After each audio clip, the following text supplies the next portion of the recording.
Frank Young is my older brother, a support during good and hard times. He learned from our parents and Quakers the importance of caring for every individual. I learned about his care for others when I was 6 years old and in the hospital. Visiting hours were limited in those days. Only my mother could visit me, and it was for a short time.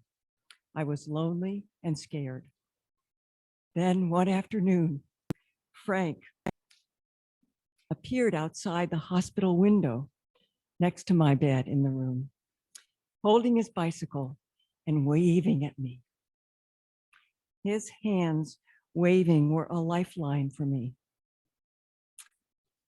During the Vietnam War, he was a draft counselor, and he helped young men understand the requirements to obtain conscientious objector status.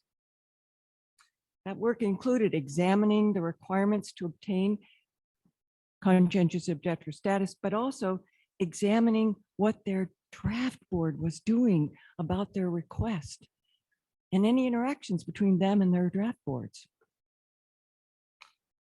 More recently, a man in the retirement community where he resides did not have family or any local friends, and Frank volunteered to be his medical power of attorney and his advocate.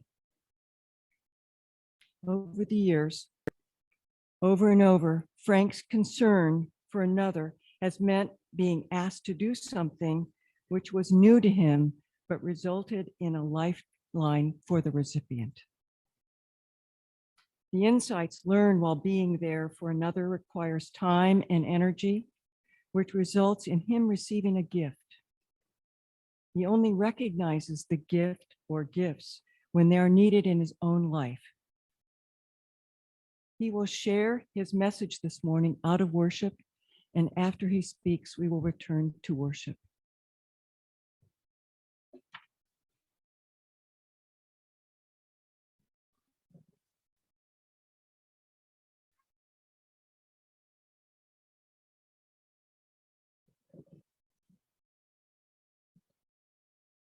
Thank you, Janice. You have to understand that Janice and I sat side by side at our dining room table, across from two brothers, with our mother at one end of the table and our father at the other. And that relationship grew over the years as both of us grew. I need to also thank the committee that selected me to give the Plummer lecture. I have to confess that when my name first came up, I was very quiet since I was on the committee. Figured that that was really inappropriate for me to say anything. But I realize now that I did neglect to say a very important phrase, a phrase that is standard in the Quaker environment as a way to indicate that something may be wrong with the name suggested. And the phrase is, that name would never have occurred to me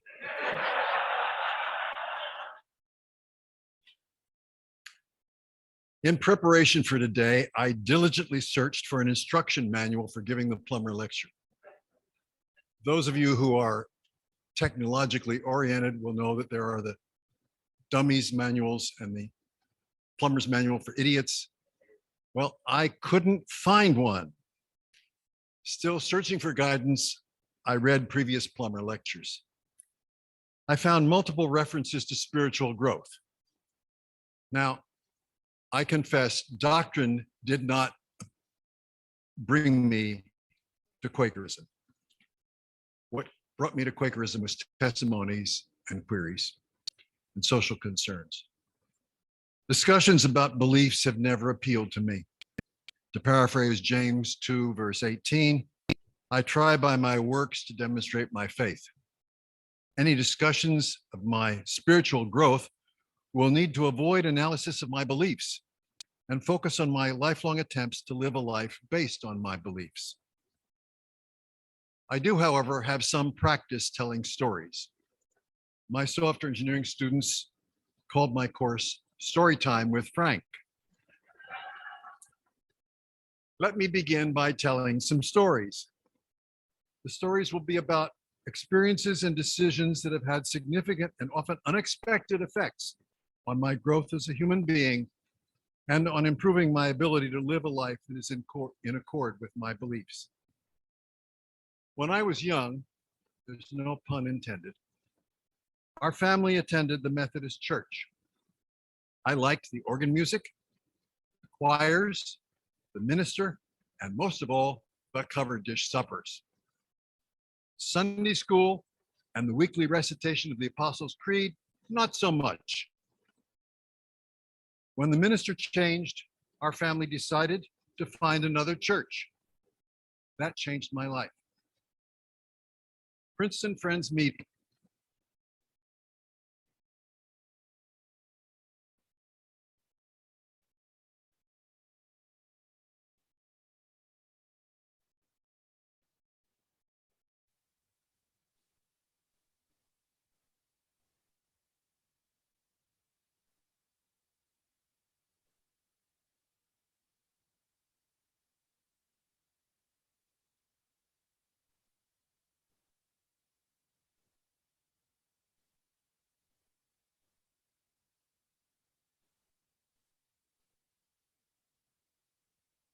That focusing on such differences was not a good way to create understanding or agreement. The meeting was a living demonstration that people who used different religious languages and had different religious beliefs could respect each other, could learn from each other, and could work together effectively. When I joined Princeton meeting, there were many children in the meeting, but only 2 of high school age. I only had 1 year of first day school before aging out. But during that year, I learned a lot about the Hebrew Bible. Our teacher was Rachel Stoddard, who had grown up in a Jewish family. Later in college, I found out that my first day school Bible study was substantially equivalent to major parts of the Introduction to Biblical Literature course at Haverford. Princeton meeting did have some difficulties. The meeting house we used in the summers dated from the early 1800s. It was owned by a distant Orthodox meeting that had difficulty achieving unity on selling it to a meeting that was not Orthodox. When we finally owned the meeting house and were meeting there in the winters, we had to use 2 large fireplaces to heat the building. If you were too close to a fireplace, you roasted. Too far, and you froze. And the cold wind always came up from the gaps between the ancient floorboards. We loved that meeting and that meeting house.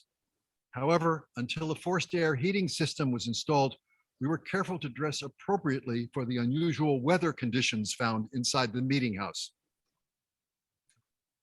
It was easy to listen to the people in Princeton meeting. I learned about the importance of acting upon one's beliefs. I saw many women in leadership positions. I discovered that I was a conscientious objector to war. I met Quakers whose lives and work were strongly influenced by their Quakerism. And I went to Haverford College. At Haverford, I majored in extracurricular activities, Quaker-related peace and social concerns, and mathematics in approximately equal proportions. But the event that changed my future occurred at the beginning of my sophomore year. I failed the entrance examination for beginners tennis instruction. I failed because it was highly unlikely that I would ever become a junior varsity tennis player. The emphasis of the physical education department was on intercollegiate athletics and not on the physical education that I needed. So I informed the head of the department that I would no longer take their physical activity classes. I was told I would not graduate if I did not fulfill the college physical education requirement. I responded that I would gladly take physical education courses when there were any offered.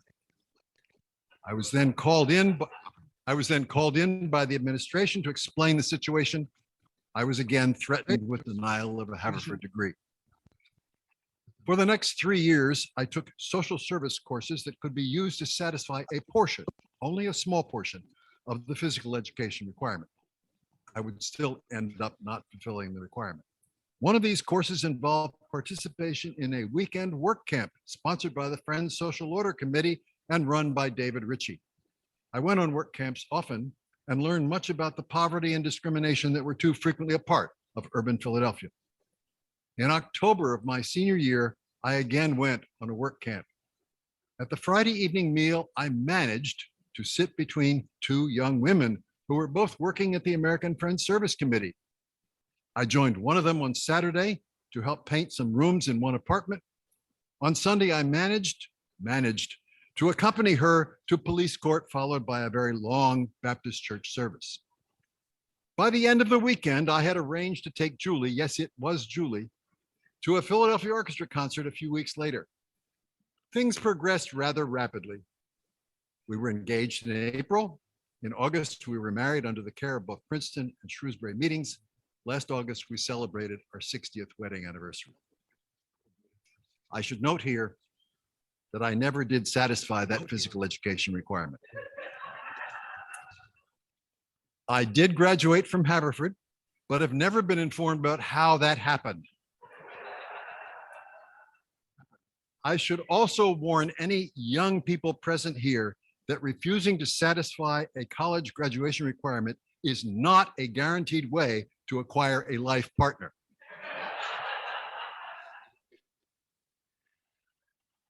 My graduate studies in mathematics began immediately after our marriage. We lived in Powelton Village near the University of Pennsylvania campus. We attended the small Powelton meeting, and I was active in the Friends Peace Committee, anti-war demonstrations, draft counseling, and the Society for Social Responsibility in Science. Everything was going well, just as we planned. In November, when all our parents were visiting us in Philadelphia, we were able to share the joyful news that their first grandchild was expected in early June. This led to some major changes. Julie was earning nearly twice what I was earning as a teaching assistant, but the high cost of childcare for infants meant that she would have to stop working outside the home. I would need to find additional part-time employment. I first spent 6 weeks at Ursinus College substituting for a professor who was seriously ill, but it was not practical to continue teaching there. Travel time was difficult. They wanted me to teach several courses, and I would have to stop my graduate mathematics education. Luckily, I learned about Haverford's need for an instructor to teach one early morning class. I taught at Haverford for the next 2 years, at which point the department needed a full-time instructor. Our son Jonathan was born in June of 1962. On a Monday morning, Julie had worked that previous Friday.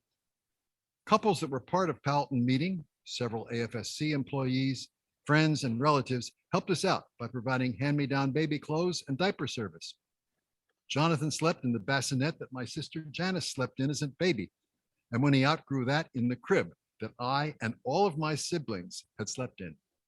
We learned that there are real benefits to being part of a caring community. We also learned the benefits of joining a babysitting cooperative. Our life was not perfect. Money was short. Breaking a $5 bill required a family conference. During the summer when Jonathan was 1 year old, Julie and I both worked part-time on alternate days. One day, Julie was eating lunch with a service committee executive. He asked how things were going, and Julie gave an honest assessment. We had little income, no car, not much savings, and the new chair of the mathematics department at University of Pennsylvania believed that graduate students had no business having children or even being married. Before lunch was over, Julie had learned about a job caring for an historic house in Germantown. We applied, agreed to be then in the house every single night, agreed to stay at least 1 year, and agreed to show visitors through the house and care for the grounds. In return, we would be able to live rent-free in an adjacent 3-bedroom house with all utilities paid, including local telephone. We quickly accepted the offer and became caretakers of Grumblethorpe, John Wister's Germantown home, built in 1744. Half of our house was built in 1740 and the other half in 1801. Those of you who know about old houses know that our house had some problems. One of the problems was that to come down the stairs from the second floor, you had to go in a curved staircase. And the curved staircase started here. I learned to lean back before going down. One advantage of this move was that we became sojourning members of the large Germantown meeting for the next 5 years. Many of the members of that meeting were working for or retired from the service committee or other Quaker organizations. Others were doctors, lawyers, educators, and social workers. They were all kind, welcoming, friendly, listened to others, even me, and rarely mentioned their many activities and accomplishments. As years have passed, we've gradually become aware that there were people we knew in that meeting who were quite famous. Harold Evans was the attorney for Gordon Hirabayashi in his case before the Supreme Court. Elizabeth Gray Vining was the tutor to the Japanese Crown Prince. In the 1960s, Jonathan Rhodes developed a method for providing total intravenous nutrition. And by 2013, it was estimated to have saved the lives of more than 10 million children. Spencer Cox of the Pennsylvania ACLU led the Pennsylvania ACLU when the Champ case against required Bible readings in the public schools was brought before the Supreme Court. When that case first came up, our uncle said that it was a communist plot. I met Ed Champ. It was not. It was not. More important is that the Germantown meeting has produced many Quakers who have become leaders. There is at present one leader in this yearly meeting that we first knew when she was a young child whose parents were attending. I'm keeping that a secret. We liked having a son so much, and our expenses were so we decided to have another child. So Richard was born in July of 19. My activities now included the Philadelphia the Germantown meeting, board member of the Society for Social Responsibility and Science, draft counseling, and training sessions on violent, nonviolent. The city of Philadelphia required all citizens to take shelter during misleading and futile atomic bomb drills. I helped organize a demonstration against the drills. The demonstrators all brought umbrellas to provide their own shelter in an open public plaza near City Hall. There were several stories in the papers about the demonstration, including pictures of our shelters and accurate information that we had presented about the known effects of atomic bombs and the ineffectiveness of any atomic bomb shelters in central Philadelphia if a bomb was dropped there. Combining humor with truth is a very effective nonviolent tactic. When we lived in Powelton Village, we had become acquainted with a pregnant college student who was considering placing her child for adoption. As a direct result of this friendship, we sought approval to be foster parents for pregnant teenage girls whose parents had thrown them out of the home. The agency unexpectedly needed us to care for a newborn. So in the spring of 1965, we were caring very temporarily for a foster infant in addition to our 2 boys. Luckily, an adoptive family was quickly found for the foster child. At Germantown meeting one Sunday, we learned of an AFSC program to bring talented high school seniors who were attending inadequate Southern high schools to schools in the North. The goal was to better prepare them for success in college. When we tried to apply, we found that the program had already found enough host families.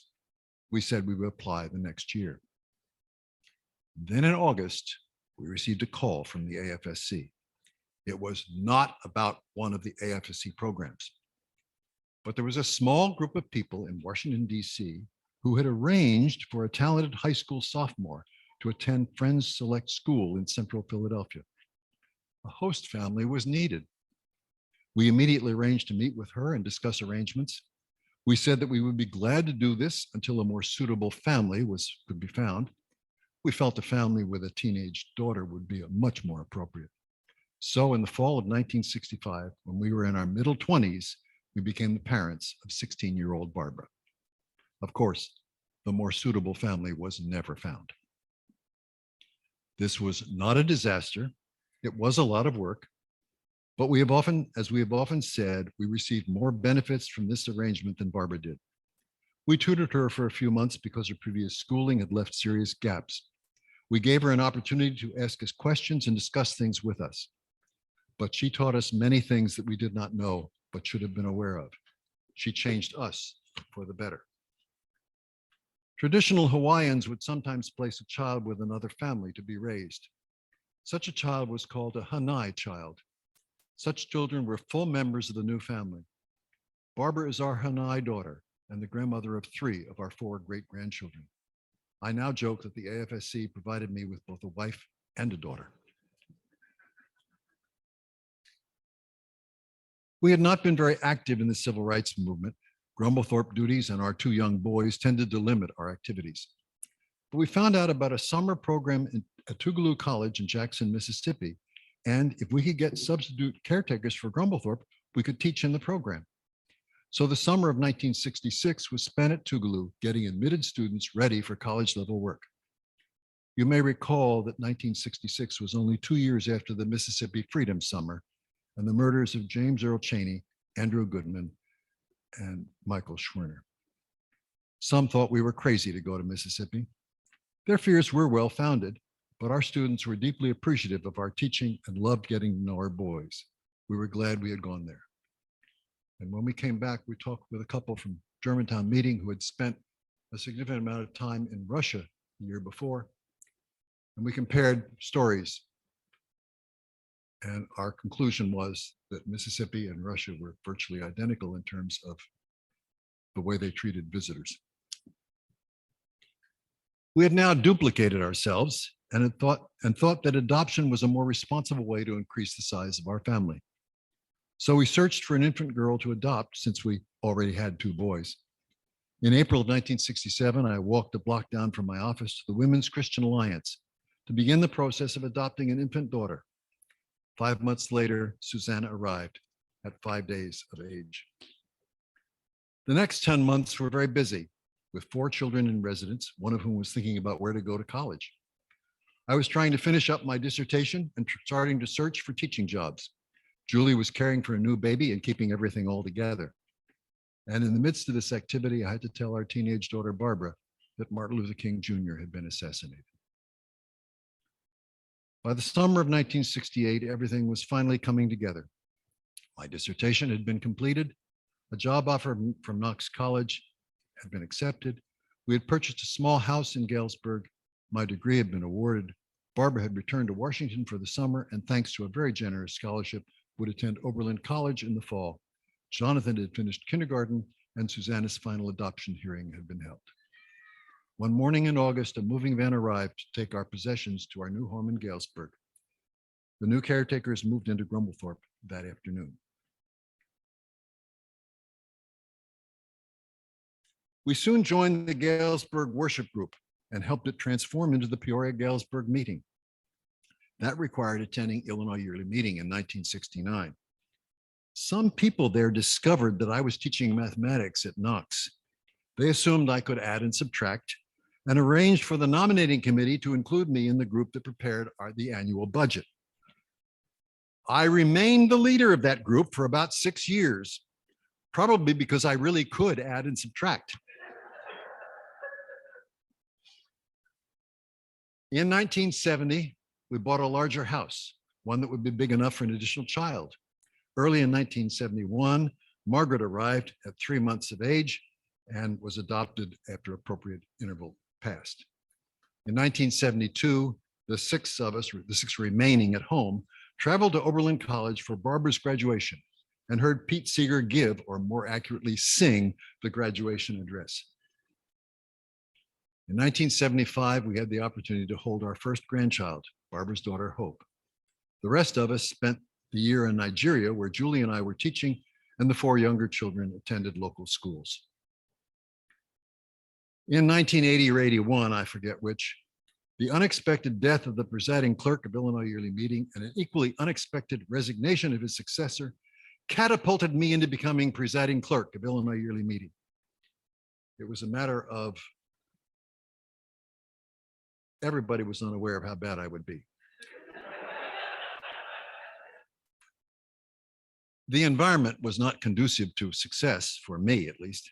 I was teaching temporarily at the University of Iowa, living in a room in Iowa City with no facilities to fix food, and going home on weekends to Galesburg. Work, commuting, and a couple of significant leadership positions with FGC and the Illinois ACLU, as well as changing my teaching assignments from mathematics to computer science, managed to keep me very busy.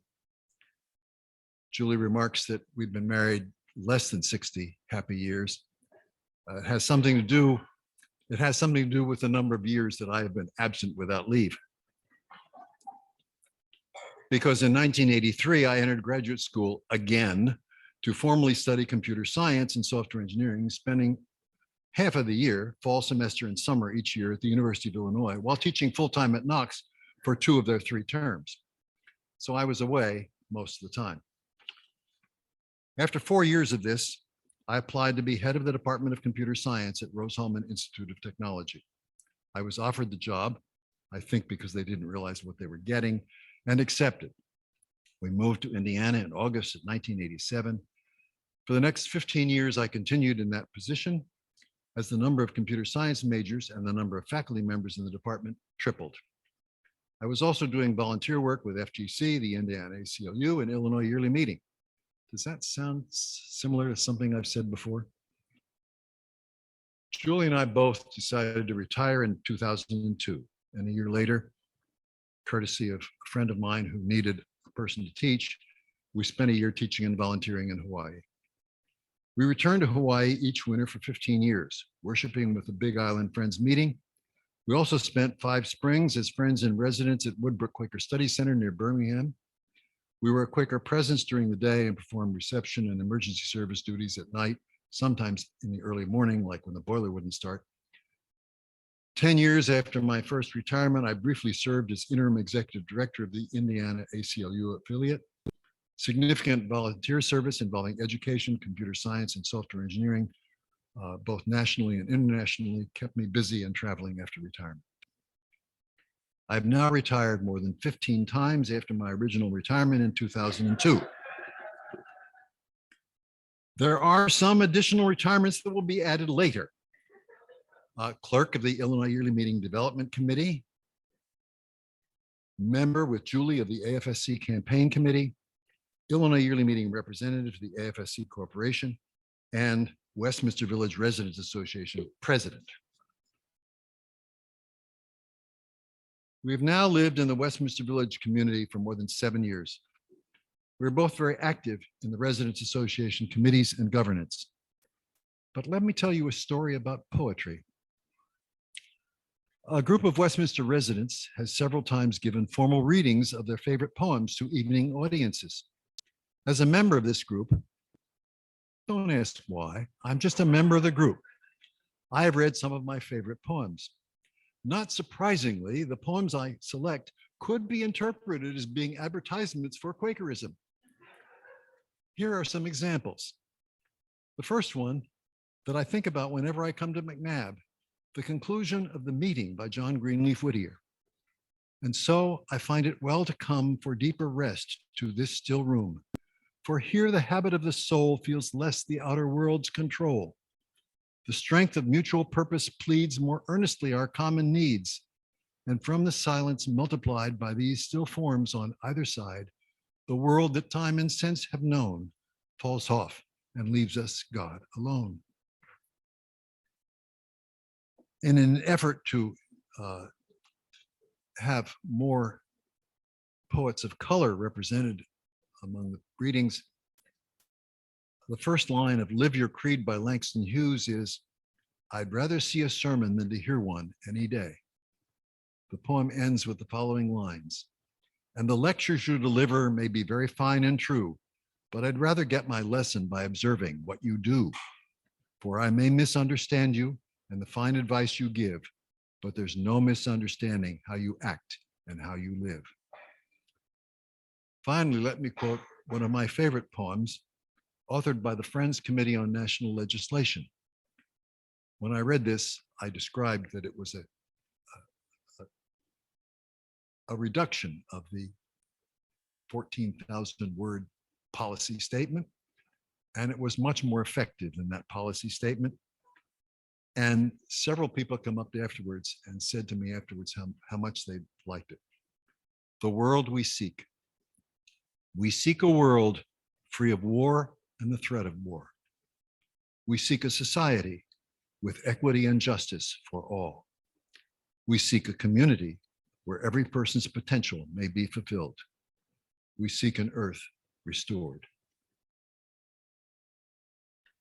In my lifetime, I have authored 2 poems. One was in 7th grade and it was ridiculous. And the other one was a poem that I wrote as an assignment to a class I was teaching. And the agreement in the class was that the professor in charge of the class would also do every assignment that was given. And I made a mistake when I read the poem. I read it not at the end of the class, but in the middle. And everybody was so impressed that they wouldn't say anything more for the rest of the class.